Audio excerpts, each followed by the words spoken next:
Oke, selamat pagi para sedulur YouTube, ketemu lagi dengan saya Agung Wijanarko. Oke, para sedulur, seperti biasa di pagi hari ini kita akan ngobrol-ngobrol santai seputaran berita terbaru sepak bola, informasi terbaru tentang dunia sepak bola. Jadi teman-teman langsung saja teman-teman. Jadi teman-teman, gelaran Piala Asia di Qatar 2024 sudah dimulai dan beberapa laga pembuka sudah dimulai dari grup A ya. Di grup A ini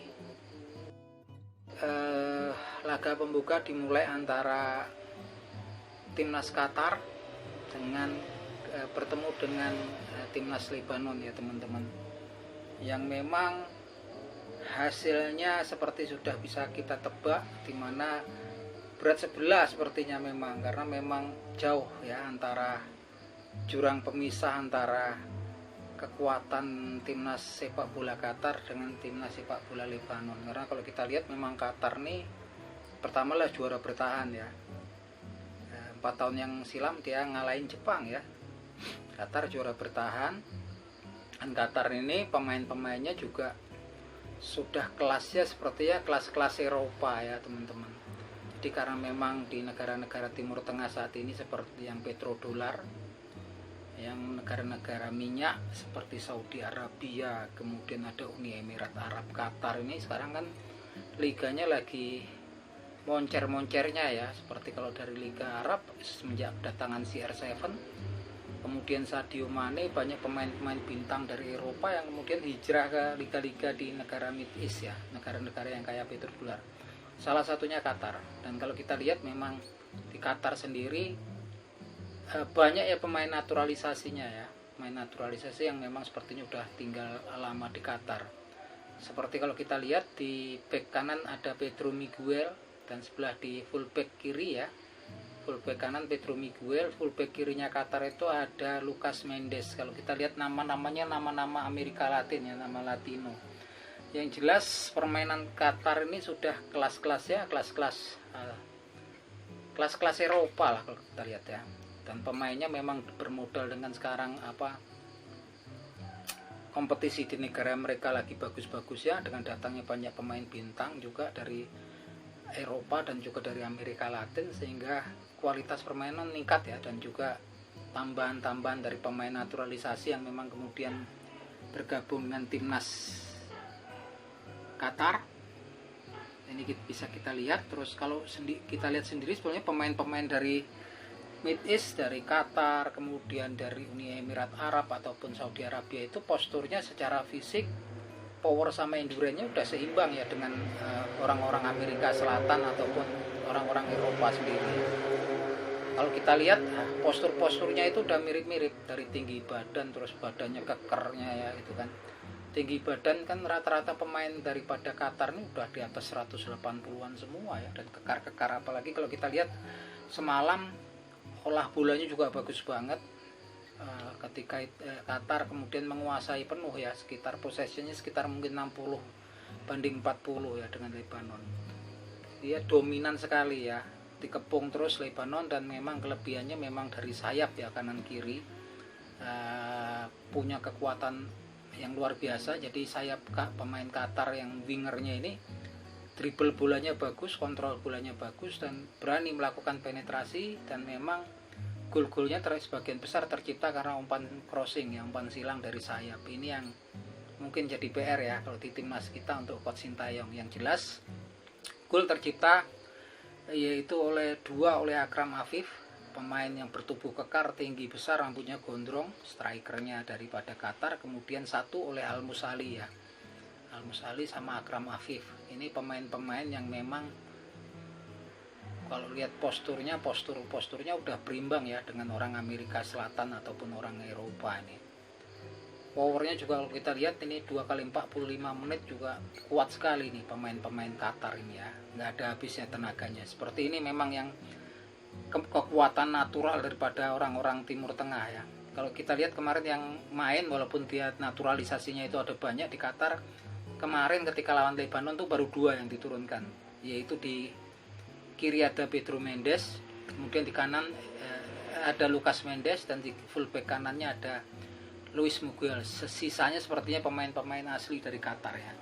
Tapi nanti mungkin kalau jelangnya lawan-lawan tim-tim kuat, pastinya semua pemain naturalisasi daripada Qatar akan turun semua ya. Ada banyak ya pemain naturalisasi, hampir 10 orang kayaknya sepertinya Qatar nih.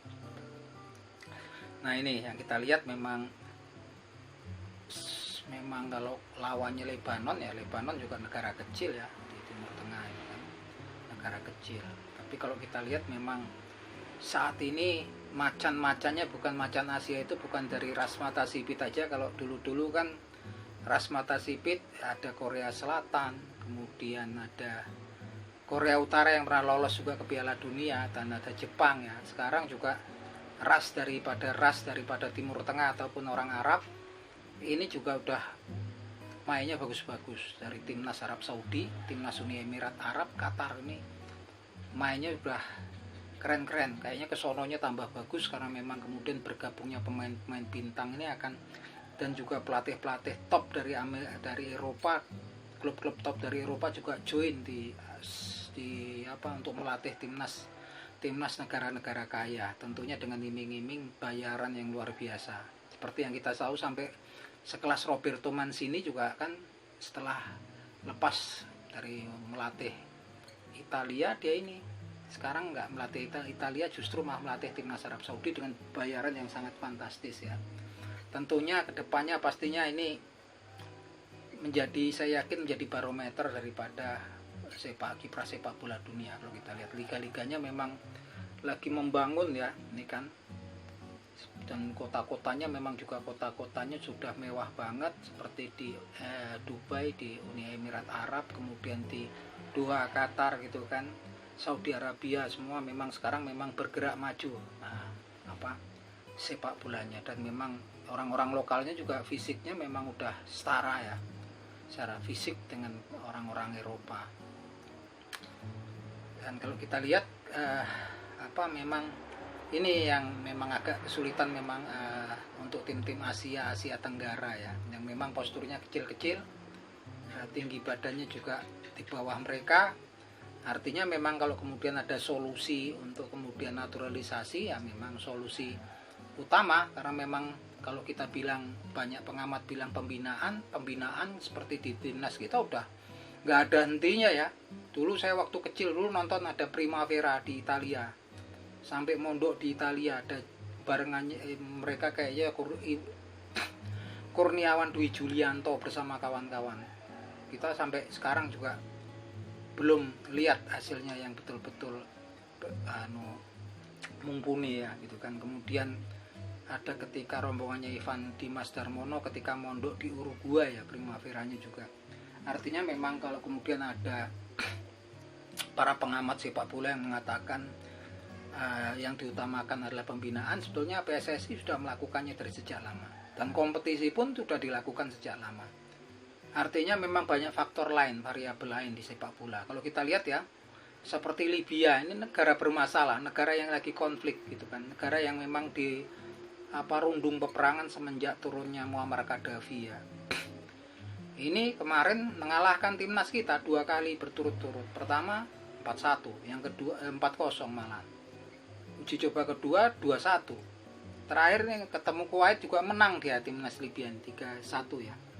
Uji coba. Yang jelas artinya di Libya sendiri kompetisinya jelas nggak begitu jelas karena negaranya aja konflik gitu kan. Pembinaan apalagi gitu kan. Tapi yang jelas ini menandakan bahwa sepak bola itu variabelnya banyak gitu, nggak sekedar pembinaan, pelatihan, kompetisi. Memang betul itu, tapi variabelnya banyak. Artinya juga ada faktor-faktor genetik keturunan.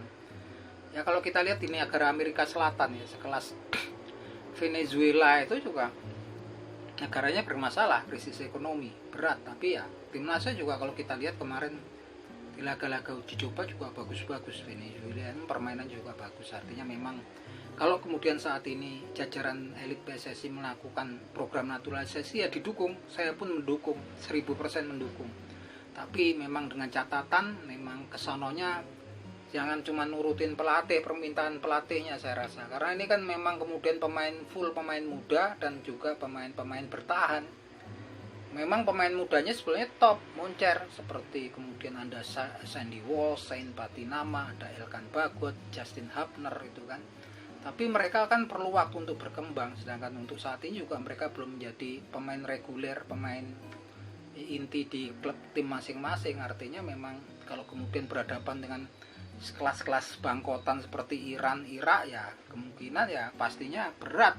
Anak-anak muda yang belum menjadi pemain inti, masih menjadi pemain cadangan, pemain-pemain di tim klub junior di klub mereka masing-masing harus berhadapan dengan pemain-pemain yang memang saya pikir kelas dunia ya. Seperti di Korea Selatan ada Kim Min Ji gitu kan, Hwang Hee-chan, ada Son Heung-min. Kemudian kalau kita di Jepang ada Takefusa Kubo, ada Karuru Mitoma, ada Takumi Minamino, dan Zen Maeda. Ini pemain-pemain kelas dunia semua gitu.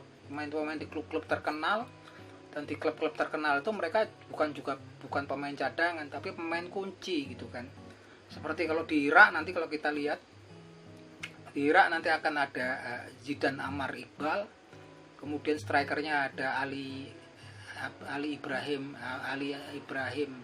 Karim El Hamadi. Ini pemain-pemain inti di klubnya masing-masing ya, nggak sekedar pemain cadangan ataupun pemain junior di klub masing-masing. Ini yang memang sebetulnya kalau menurut saya perlu dikoreksi oleh PSSI, jajaran tinggi PSSI untuk naturalisasi ke depan. Dan saya berharap pemain-pemain senior, pemain-pemain yang sudah matang sekelas Tom Haye itu, Ragnar Orakmangun, Elias Alhab segera didatangkan gitu kan. Karena cuman dengan harapannya itu ya untuk jangka pendek, sehingga memacu kalau mereka timnas kita nanti bagus tampilannya, timnas kita kemudian moncer tampilannya, selalu dapat kemenangan, saya pikir antusiasme dunia sepak bola Indonesia tambah luar biasa. Dan kesononya pemain-pemain asli akan segera bermunculan pastinya. Karena ketika demam sepak bola naik, pasti juga anak-anak anak-anak ataupun orang tua berharap banyak ya, masukkan anak-anak orang tua, para orang tua pasti memasukkan anak-anak mereka ke klub-klub sepak bola, akademi sepak bola yang ada di negara kita gitu kan. Ini efeknya yang kita harapkan ya. Jadi kalau kemudian kemarin kayak ada pengamat sepak bola di Indonesia mengatakan apa ini naturalisasi memang bisa ngalahkan Korea ataupun Jepang, ya enggak, susah bro gitu kan. Lihatlah kalau mereka ini udah sejarahnya panjang, sekelas-kelas tim Eropa, sekelas Jerman juga kalah tuh sama Jepang gitu kan. Yang kita harap memang tren positifnya ke depan gitu kan. Menatap laga nanti di hari Senin ya, timnas kita akan berhadapan lagi dengan timnas Irak. Sepertinya sangat berat ya, karena memang modalnya kalah 3 kali di uji coba, kalahnya juga telak. Gol yang kita masukkan juga sangat minim, menandakan memang PR-nya banyak Coach Sintayong, baik dari sisi bertahan, tengah ataupun sayap ya. Sementara Irak kemarin modalnya uji cobanya melawan Korea Selatan tipis ya, dan mereka mainnya kayaknya memang super lagi bagus-bagusnya. Ini yang repot ya memang, dan kita juga kalah ya 5-1 di kualifikasi Piala Dunia dengan timnas Irak. Tapi kita berharap Coach Sintayong ini bisa memberikan spesial untuk timnas Indonesia, sehingga paling tidak bisa mencuri poin. Satu, saya berharap draw itu sudah sangat bagus melawan Irak, dan kemudian skenario nya adalah menang banyak dengan Vietnam. Itu harapannya kita bisa lolos ke babak 16 besar. Dan saya sekali lagi berharap ya, untuk urgent ini secepatnya Bapak Erick Thohir dan juga jajaran elit PSSI, berharap banget saya ya, sebagai seorang simpatisan, sebagai seorang supporter berat daripada timnas merah putih, timnas Garuda kesayangan kita bersama, untuk segera mendatangkan nih pemain-pemain yang memiliki dribble bola bagus, naluri menyerang yang bagus, dan memang punya kans untuk kita rekrut, seperti Elias Alhab ya, itu berdarah Maroko, Indonesia, Belanda, sekarang memperkuat FC Nuah. Itu memang realistis untuk kita ambil. Untuk kemudian dipanggil timnas Maroko kemungkinan kecil, kemungkinan timnas Belanda juga kemungkinannya sangat kecil.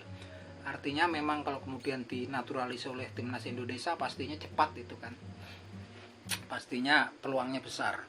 Kemudian ada yang sangat bagus tapi sepertinya berat kalau untuk dinaturalisasi, yaitu Melvin Manhoef, Million Manhoef, putranya Melvin Manhoef, biasa beroperasi di winger kanan, tajam banget ini permainnya, dribble bolanya kualitas individunya luar biasa, kualitas fisiknya juga luar biasa. Juga ada Kasan Wiryo sebagai fullback dan wingback kanan juga. Ini kalau bisa direkrut top banget, cuman memang kayaknya memang berat karena mereka ini masih muda, usia sekitar 20 tahun, dan sepertinya masih berharap untuk dipanggil timnas Belanda. Dan selain itu karena mereka juga punya paspor, mereka juga punya keturunan dari Suriname, Jawa Suriname, pastinya juga diincar oleh timnas Suriname. Tapi kalau bisa diambil nih top. Dan saya berharap memang sudah, kalau untuk pemain bertipe bertahan, kita berharap kedepannya udah cukup lah gitu kan. Jangan semuanya ini pemain bertahan, karena kalau kita lihat kan memang kemudian Nathan Joaon, kemudian yang mau didatangkan ini kan memang Kevin Dijk, ini pemain-pemain yang tipe bertahan. Saya pikir udah cukup, karena kemarin udah ada Jay Izes gitu kan, ada Justin Hubner, ini udah cukup saya pikir. Sisanya biar nggak terjadi kecemburuan sosial, biar tidak terjadi ya kasih kesempatan untuk pemain lokal juga, jatahnya untuk pemain lokal. Depannya khusus pemain tengah ya, jenderal lapangan tengah kita butuh itu, dan winger yang bagus. Striker terserah mau lokal ataupun nanti juga mau naturalisasi. Itu harapan kita, dan memang kita berharap banyak secepatnya program naturalisasi ini dikejar, karena memang kita kalau di kualifikasi Piala Dunia ini masih punya harapan ya. Harapannya, asanya masih ada, walaupun kalah 5-1 dari Irak. Kita juga masih bisa kemarin menahan Filipina 1-1 dengan bantuan ini, dengan jasa Sadil Ramdhani ya di menit ke-70. Dan sangat ironis, Sadil Ramdhani malah dicoret sekarang ini. Walaupun apapun alasannya, saya pikir memang Sadil Ramdhani untuk momen-momen tertentu sangat dibutuhkan oleh timnas kita. Tapi itu memang kita hormati keputusan pelatih, dan kita berharap untuk hari Senin nanti kita dukung teman-teman. Kita berharap untuk Coach Sintayong untuk memberikan yang terbaik untuk bangsa dan negara Indonesia ini, untuk timnas merah putih kesayangan kita. Paling tidak untuk mencuri draw, tapi kalau kita untuk melihat menang kayaknya susah. Saya yakin susah, karena kemarin saya lihat tampilannya Irak ketika ketemu Korea Selatan itu prima sekali ya, baik dari fisik, terus kemampuan olah bolanya itu susah kayaknya ya, endurance powernya itu susah, kecepatan dribble bolanya kayaknya susah kalau dengan modal yang ada sekarang ya, karena memang jajarannya yang pemain naturalisasinya juga pemain-pemain muda, pemain belakang kebanyakan. Saya yakin susah. Draw aja udah sangat bagus, dan kita berharap target itu bisa tercapai dengan strategi Coach Sintayong. Oke, gitu teman-teman. Ini informasi dan informasi tambahan di beberapa grup di Piala Asia Qatar ini sudah berlangsung juga, yaitu Cina ketemu Tajikistan 0-0, dan kemudian Australia ketemu India 2-0. Selanjutnya kita tunggu timnas kita, timnas Garuda, timnas merah putih kesayangan kita di hari Senin ketemu dengan timnas Irak. Oke teman-teman, semoga menghibur teman-teman di rumah, semoga bermanfaat. Silahkan komen, kasih komentar kalian di kolom komentar. Oke, akhir kata, salam seduluran dari saya, Agung Wijanarko dari Yogyakarta. Yuk, matur nuwun.